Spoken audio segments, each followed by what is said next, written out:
अस्सलाम वालेकुम किसान भाइयों, उम्मीद है आप सब खैरियत से होंगे, सदा मुस्कुराते रहें, आबाद रहें। मैं हूं आपका होस्ट डॉक्टर मोहम्मद काशिफ रज़ा।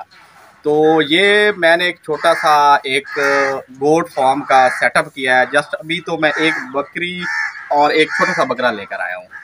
इनका मकसद ये है कि मैं अपने किसान भाइयों को ज़्यादा से ज़्यादा अमली तौर पर दिखा सकूँ, कि किसान भाइयों को सिखा भी सकूं कि किस तरह उन्होंने बकरियों की देखभाल करनी है, और उसके अलावा किस तरह वो बकरी के टीके कौन कौन से लगाएंगे, उनकी पेट के कीड़ों की दवाई कौन सी देंगे, कब देंगे। ये मैं अमली तौर पे अपने किसान भाइयों को इस बारे में सिखाऊंगा। तो पहले शुरुआत करते हैं किसान भाइयों को। ये एक गोट है, तकरीबन ये टेडी प्लस मिक्स ब्रीड गोट है। तो इसकी एज तकरीबन 1.5 साल इसकी एज है, 1.5 या 2 साल तक इसकी एज है। तो टेडी ब्रीड है ये। तो इसका वेट मैक्सिमम होगा 15 kg तक, मैक्सिमम, ज़्यादा इतना इसका वज़न होगा, लाइव जो जिंदा इसका वज़न। और ये छोटा इसका बच्चा है, तो ये इसकी उम्र भी 1.5 मंथ ही है। तो आज इसे मैंने 3 दिन 4 दिन हो गए हैं इसे फॉर्म में लाया था इस जगह। तो पहले जिस तरह मैं वीडियो में पहले भी आपको बताता हूँ कि जब भी आप कोई जानवर फॉर्म पे लाएं तो उनको फ़ौरन जो है ना, वो आपने उनकी डिवर्मिंग या उनको आइवरमेक्टिन का टीका नहीं लगाना होता, या उनकी वैक्सीन नहीं करनी होती। पहले आपने देखना होता है, फार्मर से पूछना होता है जहाँ से आप लाए हैं कि ये आपने वैक्सीन करवाई है या नहीं करवाई, और अगर पेट के कीड़ों की दवाई दी है तो कब दी है, आइवरमेक्टिन का टीका लगाया है तो कब लगाया है। तो ये 4 दिन पहले मैं लाया था। तो जहाँ से मैं लाया था उनसे मैंने पूछा था कि इनको वैक्सीन हुई हुई है, तो उन्होंने मुझे बताया कि इसकी वैक्सीन नहीं हुई हुई। और जब डिवर्मिंग पेट के कीड़ों की दवाई का पूछा तो उन्होंने मुझे बताया कि 2 से 3 महीना पहले उन्होंने पेट के कीड़ों की दवाई दी थी। और आइवरमेक्टिन, जिसे हम चिचड़ियों का टीका भी कह देते हैं, तो उसका पूछा तो उन्होंने बताया कि उन्होंने कभी चिचड़ियों का वाला टीका इसे लगाया ही नहीं है। तो इसे मैंने 4 दिन रखा ताकि इसके अंदर अगर कोई इस तरह की कोई बीमारी है तो वो पहले मैं देख सकूं, और उसके बाद फिर उसके मुताबिक मैं इसके जो मैनेजमेंट करना है वो मैं कर सकूं। तो 4 दिन में इसमें मुझे कोई बीमारी नज़र नहीं आई। ये बकरी बिल्कुल ठीक खा पी रही थी, वो जुगाली ठीक तरीके से कर रही थी, और जो इसकी पीछे फीसेज है जिसे हम मेंगने बोलते हैं वो भी ठीक तरीके से कर रही थी, कोई इसमें डायरिया नहीं था। तो फिर आज मैंने डिसाइड किया कि इसको पहले मैं स्टार्ट करता हूँ आइवरमेक्टिन प्लस क्लोसेंट्रल के इंजेक्शन से। क्यों, उसकी वजह क्या है, क्यों अभी गर्मियाँ स्टार्ट हो रही हैं, तो आगे जो है चिचड़ों का मौसम आ रहा है। तो चिचड़, जैसे कि आपको पता है, अगर जिस बकरी या जानवर को चिचड़ होंगे तो उसके लिए समझे कि वो 50% तक खुराक जो बकरी खाएगी वो ले जाएगी। तो आज मैं शुरुआत जो कर रहा हूँ वो चिचड़ों के टीके से कर रहा हूँ, और जिस तरीके से लगता है वो भी मैं आपको बता दूँगा आपने किस तरीके से लगाना है। ये मेरे पास एक चिचड़ों का टीका है, ये 2 चीज़ें इसमें है। इसका नाम है इवक्लो केयर। इसके अंदर आइवरमेक्टिन और इसके अंदर क्लोसेंट्रल मौजूद है, कि मतलब ये चिचड़ों पे भी काम करेगा, और उसके अलावा ये जो है पेट के कीड़ों और लीवर फ्लूक पे भी ये काम अच्छे तरीके से काम करेगा। तो ये मैंने टीका सेलेक्ट किया है। तो इसका कलर जो है वो बिल्कुल गुलाबी रंग है। जितने भी मार्केट में टीके अवेलेबल होते हैं उनका कलर जो था वाइट शफाफ होता है, लेकिन ये गुलाबी है, इसके अंदर क्लोसेंट्रल मौजूद है। तो ये एक इम्पोर्टेंट टीका है। तो ये मैं आपको दिखाता हूँ कि किस तरह ये लगाएंगे। तो इसके लगाने का तरीका ये होता है कि बकरी के अंदर 2 जगह होती हैं, साथ ले मुसलमान। एक इस जगह पे जो है आप टीका लगा सकते हैं, जो चमड़े वाला, जिसे हम चमड़े वाला टीका भी बोलते हैं, और दूसरा टीका जो है वो आप इस जगह पे लगा सकते हैं। तो मैं अब इसको इस जगह पे लगाने लगा हूँ, तो मैं आपको बताता हूँ कि किस तरह आपने लगाना है।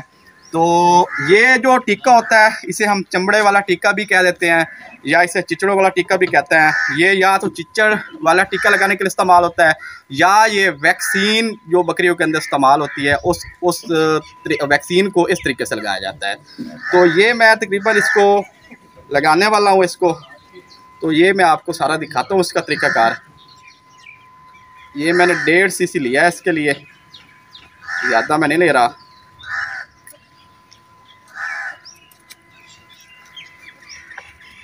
अच्छा, अब ये बच्चा इसको पी रहा है, तो आपने इस तरह जल्द को उठाना है। सलमान भाई करीब करो। आपने इस तरह जल्द को उठा लेना है और फिर काबू करना, और फिर आपने इस तरह बिल्कुल नहीं लगाना, आपने इस तरीके से तिरछी सुई करके इसको आपने लगाना है।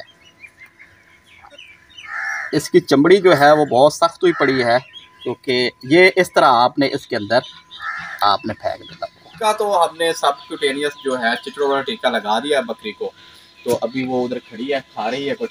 अच्छा, अब इसकी डिस्कस कर लेते हैं कि हम इसको रोज़ाना की बुनियाद पर क्या क्या चीज़ दे रहे हैं। तो फिर आपको वक्तन हफ्ता 10 दिन बाद इसकी प्रोग्रेस बताते रहेंगे। तो आपने बकरी भी देख ली है, इंतहाई कमज़ोर बकरी थी और उसकी जो जिल्द थी वो बहुत डिहाइड्रेटेड थी।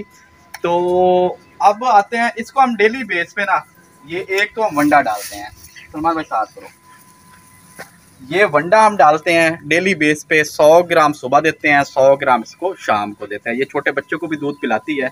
तो एक चीज़ तो हम डेली बेस पे ये करते हैं। दूसरी चीज़ जो हम करते हैं, इसे हम 5 से 7 केजी तक हम इसे डेली जो है वो हम इसे सब्ज चारा देते हैं। ये 5 से 7 के 5 केजी या 6 केजी तक मुश्किल से ये खाती है यार। अच्छा, उसके अलावा जो ये पड़ा है सिरप, ये हाई इम्यून सिरप है। ये हम इसे इसके अंदर vitamin, minerals, micro minerals, macro minerals इसके अंदर मौजूद हैं। ये हम 20 सीसी से रोज़ाना पिलाते हैं डेली, ये हम डेली के बुनियाद पे देते हैं। अच्छा, ये पड़ा है टारगेट, इसके अंदर जो है यीस्ट है और इसके अलावा इसके अंदर चिलेटेड मिनरल्स भी हैं, विटामिन भी हैं, और इसके अंदर मोस्ट इंपॉर्टेंट चीज़ जो है वो है एस्परजिलस, जो कि इसके हाजमे को बहुत अच्छा करेगी। और इसके अंदर मिल्क थिक्स्टर एक्सट्रैक्ट भी मौजूद है, जो कि जिगर के लिए बहुत ही बेहतरीन चीज़ है। मतलब ये जो टारगेट पाउडर है, ये चाहे बड़ा जानवर है चाहे छोटा जानवर है, ये उसके लिए एक मुकम्मल ग़िज़ा है। ये जो है इसके अंदर कैल्शियम भी है, विटामिन भी हैं, और जिगर के को बेहतर करने के लिए वो भी चीज़ें इसके अंदर मौजूद है। और इसके अलावा इसके अंदर एस्परजिलस भी मौजूद है, जो कि मैदे पे बड़ा अच्छा काम करती है। तो जिससे जो जानवर खुराक खाता है वो खुराक उसको 100% लगती है, बेहतरीन तरीके से लगती है। ये मतलब खुराक में से तमाम अज्जा को निचोड़ कर उसका जिस्म का हिस्सा बना देता है। ये हम डेली बेस पे 15 से 20 ग्राम ये भी डेली देते हैं। अच्छा, उसके अलावा ये मेरे पास एक लीवर टॉनिक पड़ा है लिव ग्रो के नाम से। ये हम इसे हफ्ते में 1 बार या 2 बार हम दे देते हैं, 20 सीसी ये हफ्ते में 1-2 बार हम देते हैं। और इसके अलावा यही चीज़ें थी जो हम रूटीन वाइज दे रहे हैं इनको। और इंशाल्लाह हफ्ता 10 दिन बाद आपसे इस बकरियों की जो प्रोग्रेस है वो आपसे शेयर करते रहेंगे। तो ये हमने लगा दिया एवरमेक्टिन, जिसके अंदर क्लोसेंट्रल भी है। तो इंशाल्लाह हम कोई तकरीबन इंशाल्लाह जल्द ही फिर इसे जब वैक्सीन लगाएंगे फिर आपको बताएंगे। आजकल इंटेरोटॉक्सीमिया की वैक्सीन चल रही है बकरियों के अंदर, तो वो भी आपको बताएंगे इंशाल्लाह। तो दुआओं में याद रखिए। अल्लाह हाफ़िज़।